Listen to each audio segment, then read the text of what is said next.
Hi, everybody. Thank you for coming. We've put this together on short notice. My name is Ralph Benmergui, and this is an impromptu version of Not That Kind of Rabbi, which is a podcast I've been doing for a while, and now I'm doing at the Canadian Jewish News. I'm, like you, going through a lot, and I have two guests who are going to help us with that.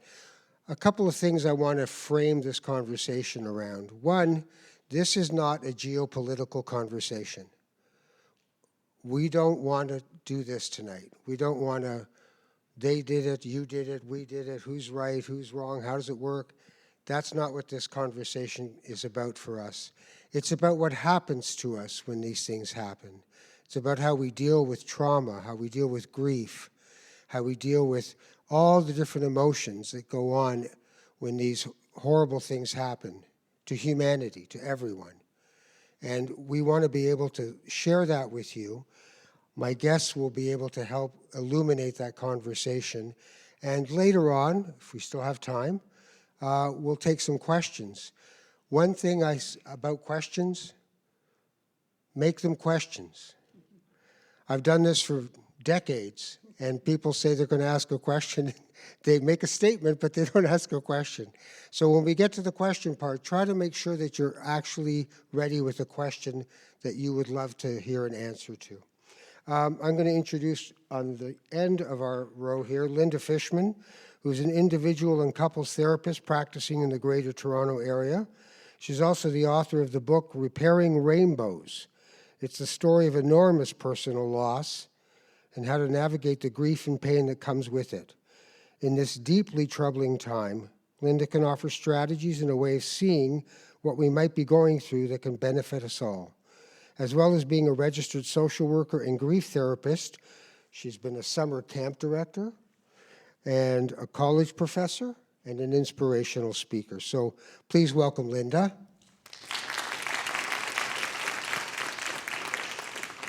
And joining me as well tonight is Dr. Barbara Landau. Barbara's a lawyer, psychologist, author, and last December she was named a member of the Order of Canada for her contributions to dispute resolution and family law reform and for her advocacy of interfaith initiatives. Barbara serves as the president of Separation Pathways, helping families navigate marital separation, and is co-chair with Shahid Akhtar of the Canadian Association of Jews and Muslims. She is a leader in family mediation, justice, and dispute resolution in Canada. Please welcome Barbara. All right. Hard to know where to begin. Lynda, I want to start with you. Can you, if you don't mind, and I know it's not easy, if you could tell us about your first experience with deep trauma as a child? Sure. When I was 13, my mother and two sisters were killed in an Air Canada plane crash back in 1970, when there was no social media, no idea whether or not the community knew the impact that it had on us, no outside help brought in to help my dad and I, who were the only two left in the family, to somehow navigate that crisis. And times were just completely different. But the one thing that has stayed the same, which is what I'm hoping to touch on tonight, is that people didn't know what to say or what to do back then, and I still think that's an issue. So when that happened with you, the reactions, your father's reaction, your reaction, were profound. Mm-hmm. Your father became depressed? I don't know that I would necessarily say he was depressed. I would say he was so broken and fractured that he was existing and not living anymore. He just was completely destroyed. So he went on to exist in that he was breathing and functioning minimally, but... And you were a kid. I was 13. Yeah. Mm-hmm. So you mentioned something about people not knowing what to say. I found this very interesting, that people have been reaching out to me, non-Jewish people, friends of mine, have been reaching out on email, and I've never had that happen before, regardless of what's gone on in the Middle East or even here. And the first two people that got in touch with me, I was like, thanks, I guess, I'm okay. And then I realized they cared. And even yesterday, I got yet another person who I've known and haven't seen for years, said, I'm thinking of you, our kids are thinking of you, I hope you're okay. So it was a very interesting turn for that. There are things to say and not say. Maybe tell us a few things that we shouldn't say when we're trying to help people go through grief and trauma and anxiety. I would say the most offensive way to start a sentence when you're talking to someone who is grieving or going through any kind of trauma is to start it with "at least," because there is no "at least" in any tragic situation. And what people try to do, very well-meaning, I am not in any way implying that they're doing it maliciously, but what people try to do is to take your pain away. And so they try to look for ways to help you find somehow that positive part of this horrific tragedy. And by saying "at least," they feel like they are somehow helping you look at the bright side. So that's the first thing. Stop yourself before you start a sentence with "at least." I would say anyone who's gone through any kind of tragedy or grief will agree that that immediately gets their back up. There's another thing where people, you tell them, and they then tell you their situation of it, right? Those are story toppers, yes. Yeah, I call it one-downmanship, but yeah, story toppers. Yes. People think that they're going to be able to connect with you on a certain level if they tell you their story, and especially if they think their story is similar or worse. And so often people who are grieving end up trying to comfort the person who is coming to comfort them, because now it's all about them.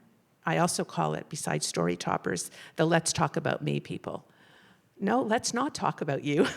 Whoever is going through something tragic, and we all know people now who are really grieving and are in a state of complete trauma. This is not the time to bring up all of your own issues and your own history and everything that's happened with you. This is a time to focus on what they are dealing with.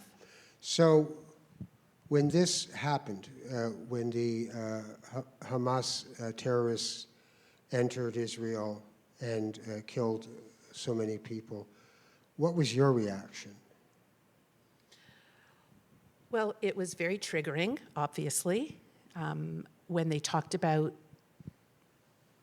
as a few days went on and they were talking about identifying body parts. That was extremely triggering for me because that was what I had to listen to back in 1970.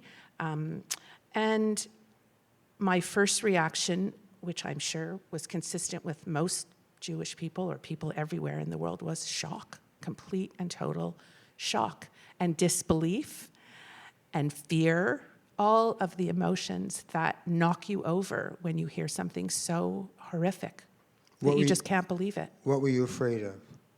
You say fear. Fear that it was true, and fear that this was going to continue and get worse, and more people were going to get hurt, and that this was not going to stop. Like when 9/11 happened, as horrific and treacherous as it was for any of us to watch it, it happened and then it was over. This is still going on, and the ramifications of that tragedy never went away, as loss never goes away, it never unhappens, but that seemed to be more sort of start and finish in terms of the actual trauma and tragedy. This is still going on, and it's treacherous to have to constantly hear that there's more and more. Barbara, some thoughts from you about what we're trying to deal with here and how we can navigate it? I think that, there's no one easy way, that's for sure. But I think that what sometimes is somewhat comforting, when you mentioned people reaching out to you, what comforted me was the number of people who reached out to me from different faith groups, Palestinians, Muslims, Jews, Christian friends who had nothing to do with the Middle East, but assumed that I was struggling, people from around the world, actually. And I think what was really comforting was just the acknowledgement that this is a traumatic situation, and it was amazing to me how far-reaching this situation, how far-reaching it is touching people. And it seemed to me that the outreach was looking to find some common humanity. It was looking to say, are there other human beings that we can trust? Are there people who are open to comforting us rather than closing doors and putting ourselves into silos? And I think one of the biggest fears that we have when a terrible event like this happens is that, oh my goodness, we're there again, we're victims, we're on our own, and we're going to be endangered. And so I think underneath so much of trauma is fear and insecurity. And I found it so comforting to know that I wasn't alone and that I didn't have to remove myself and go back into a silo. It's hard, though, isn't it? I mean, something like this happens, and what you want to do is circle the wagon, Yeah. right? To just say, no, it's us. And in journalism, one of the things you note is whataboutism. Well, what about what they did? Oh, yeah? Well, what about what they did? Well, yeah, well, what about what they did? And you can go back centuries of what about. But I don't think it helps people very much. But it seems also like a very human reaction. Yeah. What do you do with that? Well, I think that I think it is a very human reaction, and I think that the more that we retreat into isolation, thinking that we're retreating into safety, that the safety is to be among our group, circle the wagons kind of feeling, I think the more that we have to face the fact that now we're really worried about our entry into the world again. Are we going to again be marginalized, discriminated against? Are we going to be under attack everywhere? And the thing that I find that on the one hand is terrible and on the other hand very reassuring is that other groups feel much the same way. I mean, immediately, Muslims, I'm thinking of the woman in the States whose 6-year-old child was stabbed to death and she's seriously injured. I'm thinking of some of the people that I've worked with in Israel, Palestinians who are afraid to go to work, who are being threatened and even under attack. The fear and insecurity isn't just Jewish. Whenever there's a violent confrontation, everybody is touched in some way. Of course, there are the perpetrators who I am not talking about. I'm talking about the people who are the bystanders, the casualties of the conflict.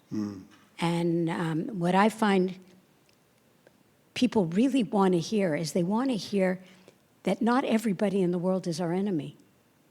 It's kind of very, very reassuring. So I have found that just even a simple outreach, how are you? How are you doing? Is your family safe? And, you know, at some point I'd like to share some examples of some of the ways in which we've tried to build a sense of community so that when these terrible things happen, and we know they're going to happen, we have a network that can catch us. Yeah. I'm just curious, though, what advice or support you would give people who are feeling, and this is what I'm hearing over and over, that the only people who get this now are Jewish people. They're feeling that at work, or neighbors are not asking them if they're okay. They're almost just ignoring the fact that this is happening. You know what's so interesting is I get exactly the same reaction. In fact, exactly the same reaction from my Muslim and Palestinian friends.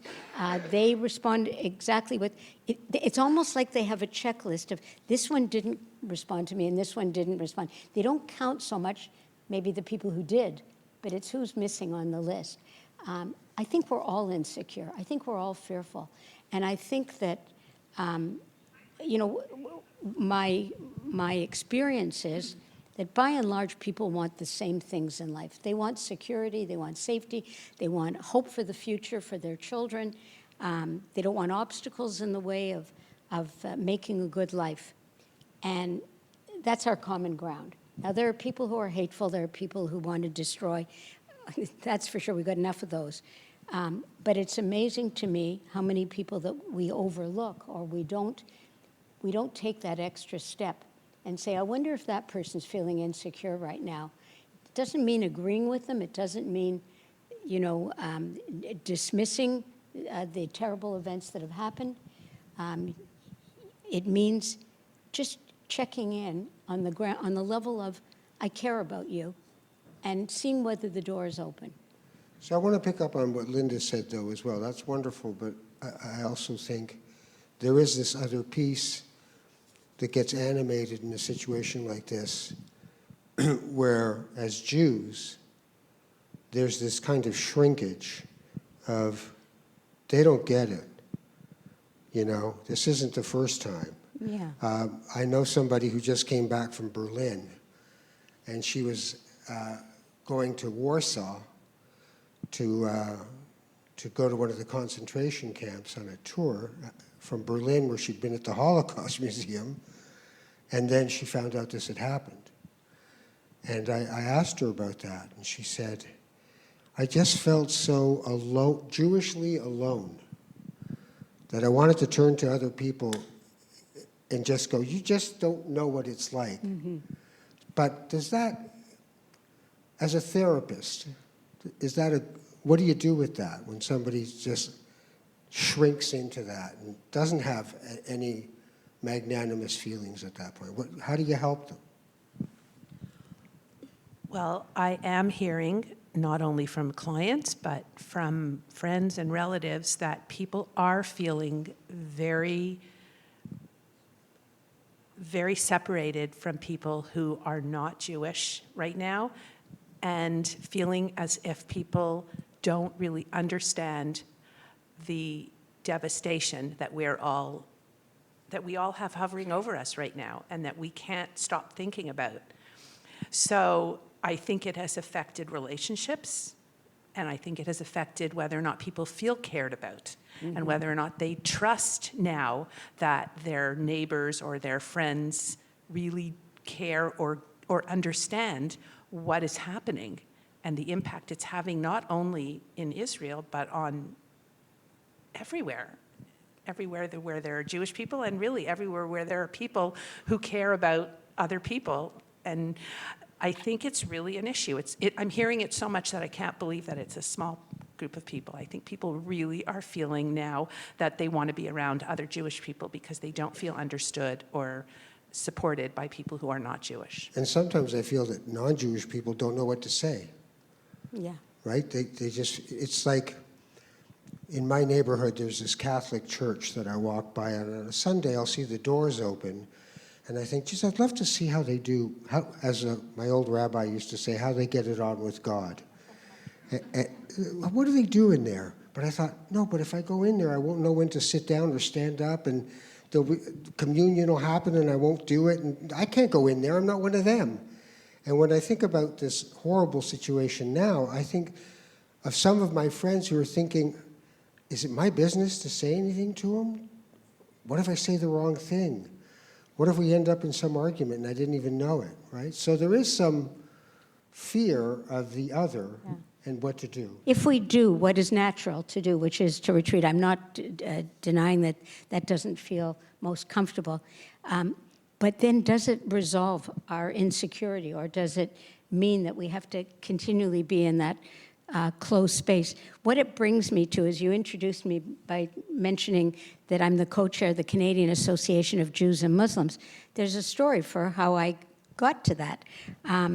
I had a Muslim man as one of my mediation students, and I remembered that he introduced himself by saying, you know, a couple of years ago, I had a Jewish friend at my workplace at Queen's Park, and we were working on discrimination issues, racism at the ministry, and we decided that we would create the Canadian Association of Jews and Muslims. And he said, well, we haven't done that much recently. This other partner wasn't well. Well, when September 11th happened, I looked up his phone number, and I called him, and I said, Shahid, I think that you now, as a Muslim, are going to face the same kind of reaction that Jews have faced for centuries. So I'd like you to get a couple of your Muslim friends. I'll get a couple of my Jewish friends, and let's meet and talk about how we're going to address this. And we met, and we wrote a peace statement that we gave at City Hall, and then I really liked the peace statement, so I went to my rabbi at Temple Emmanuel, who had just arrived as rabbi like a couple weeks earlier. It was her first Rosh Hashanah service, and I said, I'd like you to trust me. I'd like you to read this peace statement to the congregation.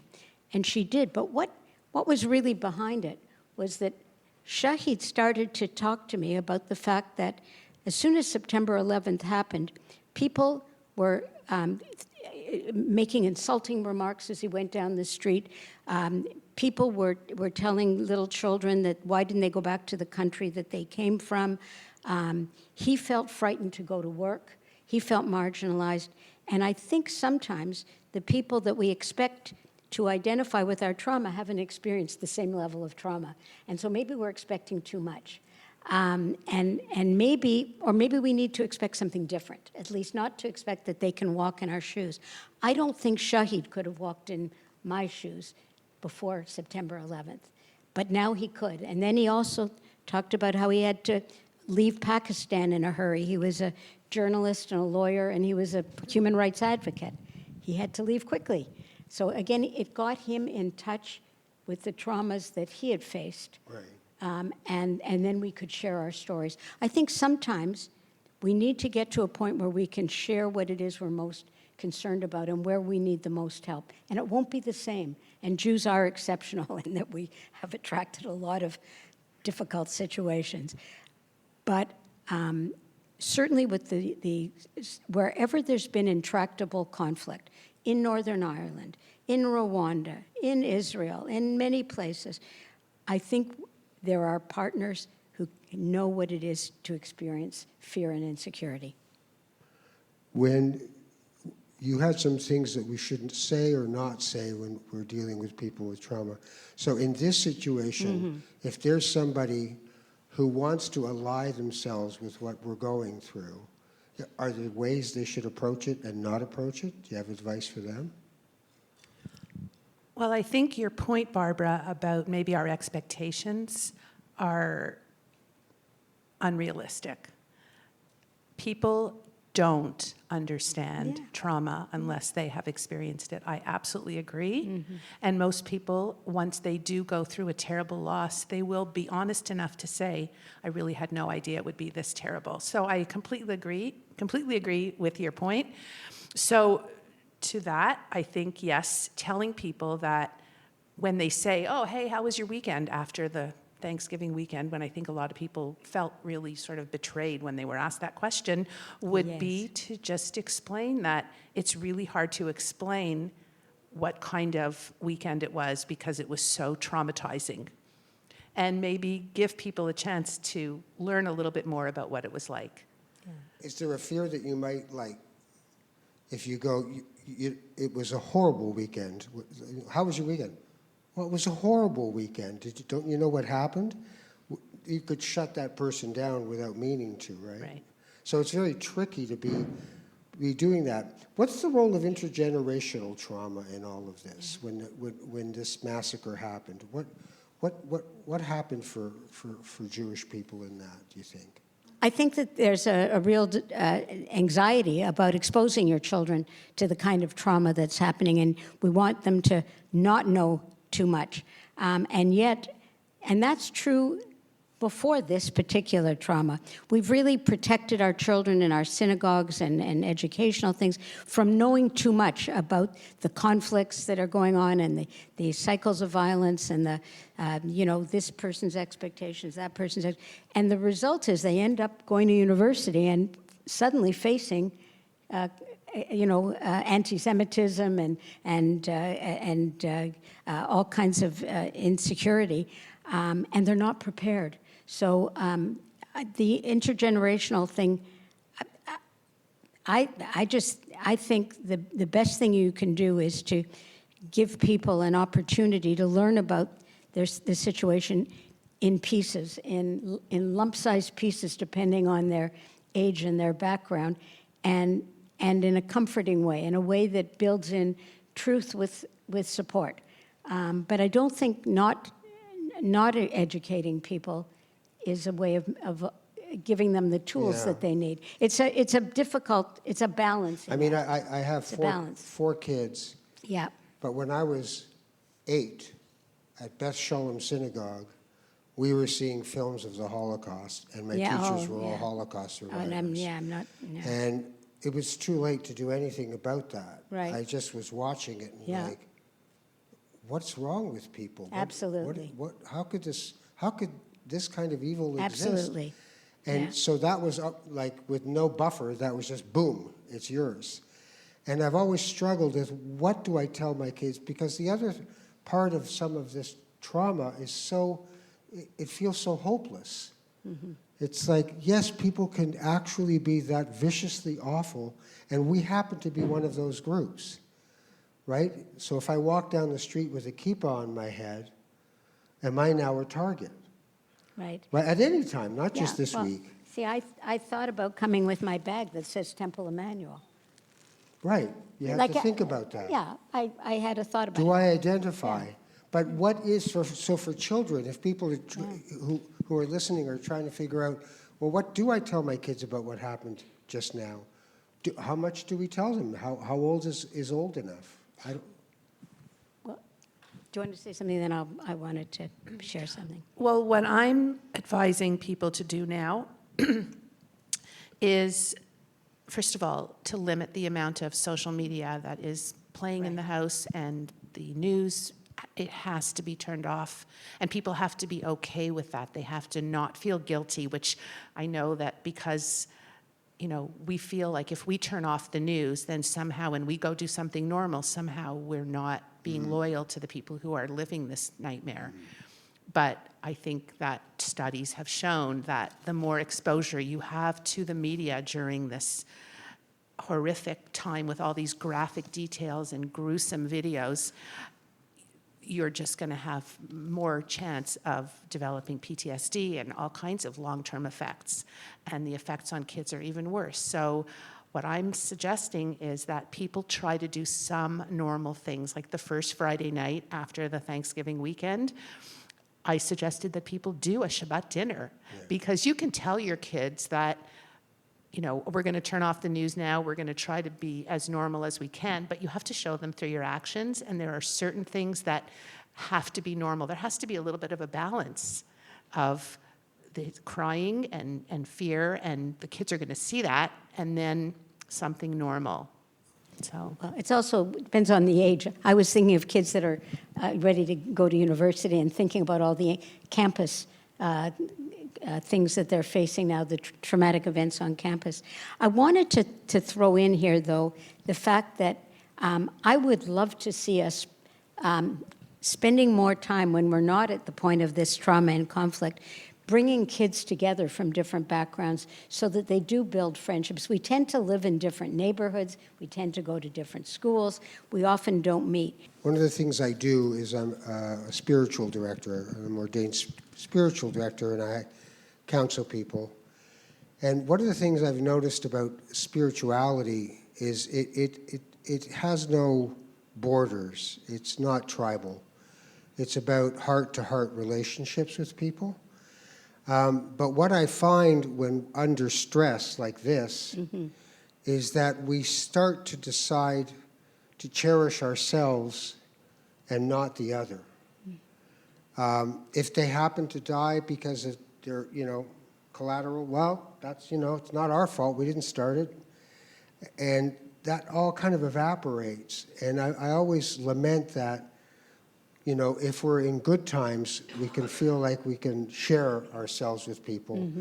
But these times make us kind of put a klipa in our heart. Like you think about Yom Kippur and doing the vidui and The idea is to crack your heart open, right? And to accept that we are all, in some way, weaker than we wanted to be and sometimes stronger than we thought we could be. So when I hear stuff like that, I feel like it's the in-between times we have to develop it. Today's not going to be the best day. So again, we think of the times where we're victimized. We Right. don't necessarily think about maybe somebody else is going through trauma, and maybe we haven't been sufficiently understanding. Like maybe I should have reached out to all the kids who were affected by that situation and said, "Are you traumatized?" It's amazing how we want people to reassure us with our trauma, but we may not be quite as sensitive to their trauma. It may not be as deep, it may not be as lasting, it may not have been as traumatic. But do we want to compare? Do we want to compete? Yeah. Right. One downmanship. Right. We have a few minutes, and reminding that we're not in a geopolitical conversation, if we could get some microphones to people. There's somebody up there who may have a question. The good Lord willing, as Tommy Hunter used to say. And there'll be somebody over here. So do you want to go over there first, Michael?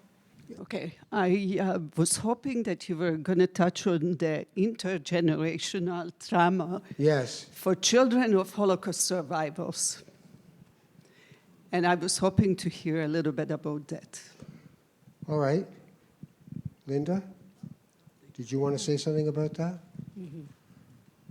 Well, I'm glad that you brought that up because I think the triggering that is happening right now for people who have heard the stories throughout their life about what happened and are now terrified that history is repeating itself and that they are, in fact, in the same danger that their parents or grandparents were in and didn't think that it was imminent danger. This is what people are talking about right now, that they are truly terrified that this is all happening all over again. Barbara, did you want to add anything? Well, I just think that, most of us know that the kind of common understanding is that people who went through the Holocaust didn't really want to tell their stories to people who didn't know. They wanted to tell their stories to people who had had a shared experience. And so often there's a gulf of not understanding because all of a sudden they've seen behaviors that demonstrate that a person is anxious or depressed or turning inside, but they don't really have that basic understanding. Yeah. I'm not sure that it would be good for them to have it or not. This is sort of a good conversation to have, but they don't feel prepared. And I think young people are suddenly faced with a traumatic situation and they really don't know how to cope with it. I think that's, or they don't know how to respond to the person who's triggered. We have somebody over here who wanted it, and then we can go to the middle. My question is, do you find that there's, at least I found, so when my father passed away almost 7 years ago, that was a different type of grief and loss that I felt, as opposed to when I was watching on the news all the massacre and all the traumatic things that they were saying that happened to like all the people at the music festival. Do you find that there's a difference between like that type of grief and loss and like trauma, grief and loss? Like is there like a fine line? Is there like a difference between the two? That's a good question. I would say that in your particular situation, loss from your dad 7 years ago doesn't just unhappen. So you go through a loss, it always is there, and then you see something horrible and traumatic, and it awakens all of that again, brings it to the surface. And your unique experience with grief is your experience. So I would say that for you, grieving and loss and all of those emotions are pretty consistent for you. That doesn't mean that other people experienced it the same way because everyone's grief is unique and individual. But for you, that probably just brought it all back to the surface again, and you went right back to that place of loss and devastation. I guess I just want to add to that. Often when we lose a loved one, we have some preparation, even if we didn't expect it to happen in that way at that time. We have some trajectory of normality that, yes, they had a disease or they had difficulties and they accumulated, and it's too bad. We had hoped they would live longer, but it's more understandable. I think what's really special about this situation is it isn't understandable. We weren't prepared for it. And even though it doesn't touch us in the way that I do have somebody who I'm very worried about who is a Canadian hostage, but it doesn't, those are mostly strangers. It's not part of our family, but it affects us because it's so unnatural. It's so really such an awful situation that I think that's part of the fear, yeah. You know, the other thing about, when I think about anger, I usually think of it as a secondary emotion.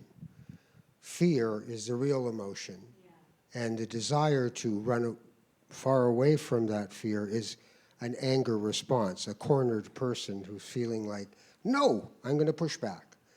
And I think sometimes we end up in the cauldron of anger as a protection against feeling the true pain of the situation. Oh, I like that. Right? It's sort of a Yeah. pufferfish reaction. I'm just, if you touch me, I'll kill you. And it gets that way. All right, we have a Well, can I question. just say also, anger makes us feel strong. Yes. And fear and depression makes us feel weak. So when I deal with separating couples, they often go to anger because they feel more empowered. They don't feel so empowered when they feel humiliated and in the Jewish identity, there's the fear of Yeah. becoming the victim. yeah. And anger can make us feel like we're in charge and in control, and it's not going to hurt us. And it pushes people away, so it's not always a very helpful reaction. Yeah.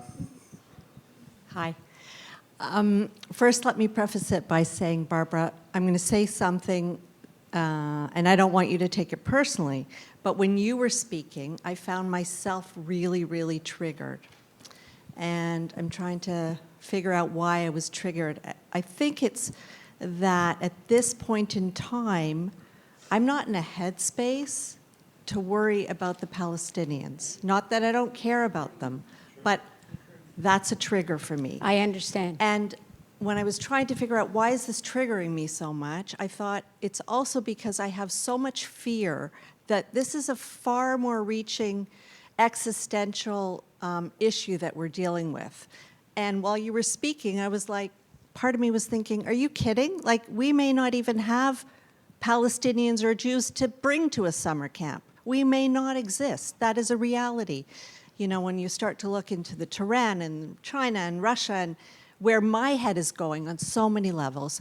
And I think when I talk to non-Jews, they trigger me in that same way. And I find myself saying to them often, you know, this is a bit bigger an issue than the Palestinians and the Jews. So, Thank You know what? Thank you. That's very good. That's what I was about to say. Thank Yeah. you. Yeah, I'm going to say thank you, and I really appreciate it, and I acknowledge that it's not the right time, and I guess where I come from, that's where I get reassurance. I get reassurance by not feeling so alone and not feeling so vulnerable. It makes me feel less vulnerable. It may not make other people feel that way, and that's fine. All right, we only have time for two more. By the way, thank you for asking questions. Yeah, and thank you for It's wonderful. really good questions. I don't usually get statements, but okay, here we go. I actually, coming here, I was looking for actually tools on how to manage my anxiety, anger, sadness, fear that is just, it's this crashing wave. And I can't focus at work, and I don't know, should I be taking time off of work to deal with this? Or I'm looking for tools Tools. to manage, because I've never felt this before. I've felt anxiety and fear and all of that, but it's like a whole vicious mix. And I can't separate it, and I need tools. All right, so Do we have some tools we can share? Sorry, I'm Lynda, being you asked had- to add one more Lynda has a thing. whole list, by the way. Yeah. Heaviness, like this weight. Yeah. And it is. So I expected that that would be a question that would come up, and that was why people were coming here, because I think everyone is searching now for answers, for some way of moving forward and being able to get through each day without feeling so paralyzed by what's happened. So I did prepare something. If there's a handout, I believe they're outside on the table. And again, the UJA has set up a whole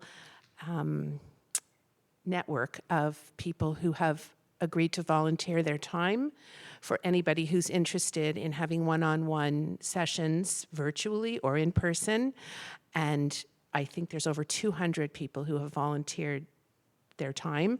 So I would urge you to take what I gave, this handout. It's a starting point.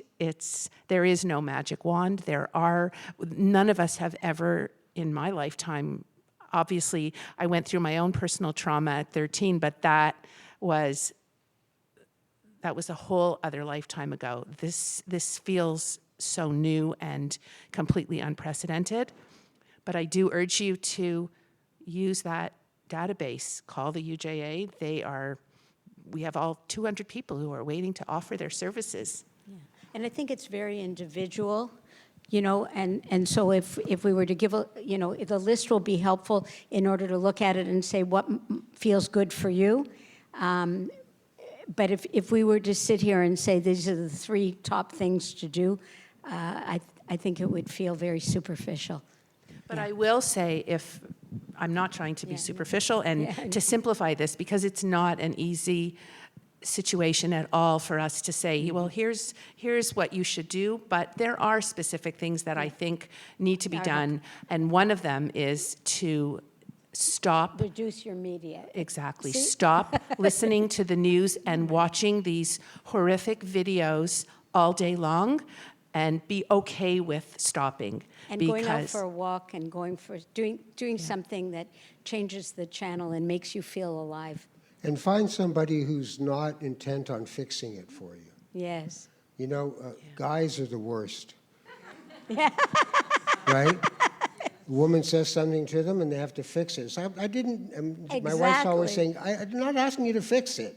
I just need you to hear me.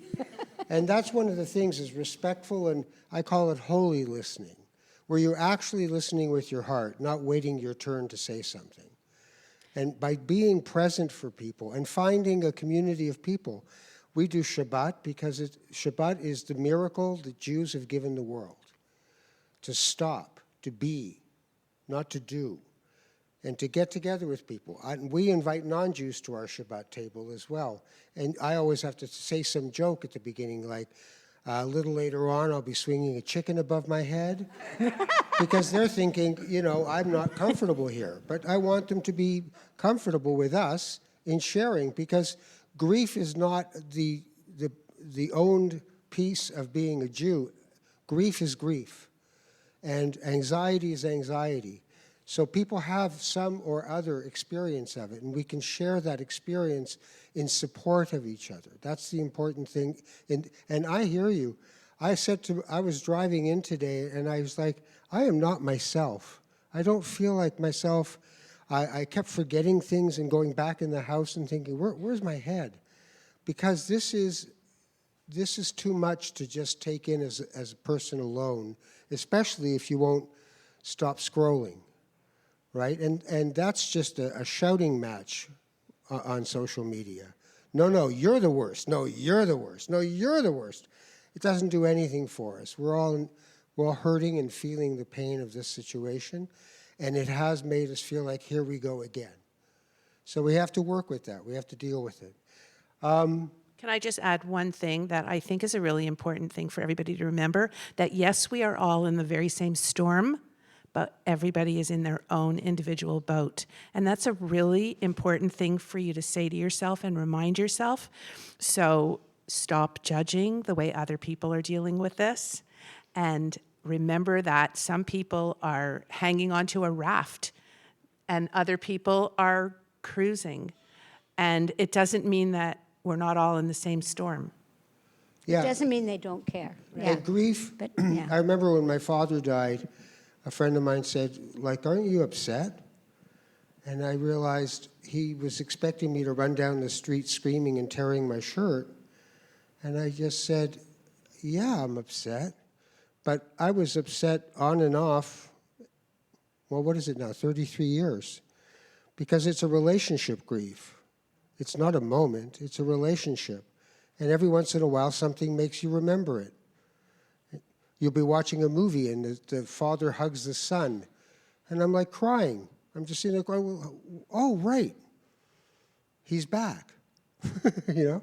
All right. We are done. I want to thank my guests, Lynda Fishman and Dr. Barbara Landau. Please thank them for...